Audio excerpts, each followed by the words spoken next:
Salam alaikum wa rahmatullahi ta'ala wa barakatuh. Bonjour. Donc on continue toujours avec la leçon des nombres complexes, avec la paragraphe des arguments d'un nombre complexe et l'écriture trigonométrique d'un nombre complexe non nul. Donc on continue avec cette propriété, donc soit z égale x plus i, y, donc l'écriture algébrique d'un nombre complexe. Z avec x, y, deux réels, un complexe non nul. Si le module de z égale r et l'argument de z est congru à θ modulo de pi, alors il y a une relation entre r cos θ et sin θ. Donc voilà, r c'est égal à la racine de x carré plus y carré, donc c'est le module de z, donc c'est la racine de x carré plus y carré. On connaît déjà cette définition. Cos θ c'est égal x sur r et sin θ c'est égal y sur r. Donc si θ est l'argument du nombre complexe non nul z, alors il y a une relation entre x, r et cos θ et sin θ et y bien sûr. Donc cos θ c'est égal x sur r et sinus θ c'est égal y sur r. Donc pour mieux comprendre cette propriété, on va voir des exemples. Donc je commence par le premier exemple. Donc je prends z égale 1 plus i racine de 3. Le module de z, donc, c'est égal à la racine de 1 au carré plus la racine de 3 au carré, donc ça donne 2.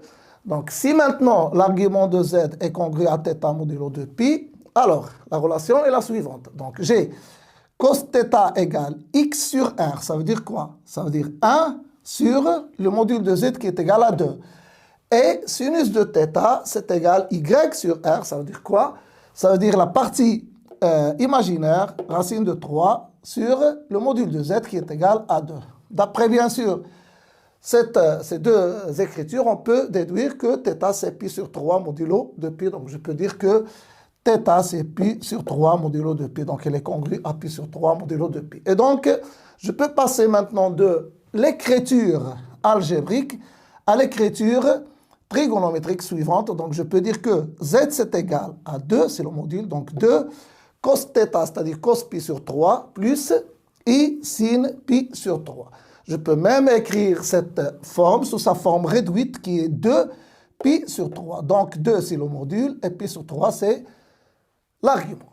Donc, on va voir un autre exemple. Donc, je vais prendre cette fois z égale moins 2 plus de i. Donc, je vais calculer le module de z. Donc, module de z, c'est égal à la racine de x carré, ça veut dire de moins 2 au carré, plus y au carré, c'est-à-dire 2 au carré. Donc, ça va donner 2 racines de 2. Maintenant, si θ, c'est l'argument de z modulo de pi, alors là, je peux dire que cos θ, c'est égal x, c'est-à-dire moins 2 sur le module de z qui est égal à 2 racine de 2, donc ça va donner moins racine de 2 sur 2, et sinus de θ, ça va donner y qui est égal à quoi?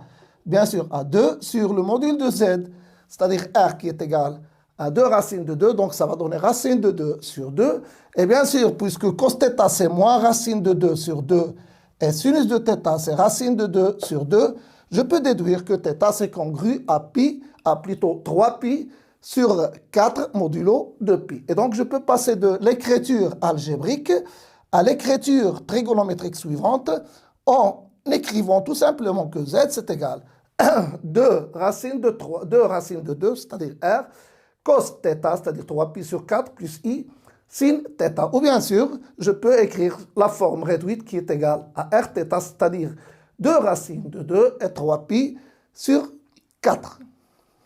À bientôt.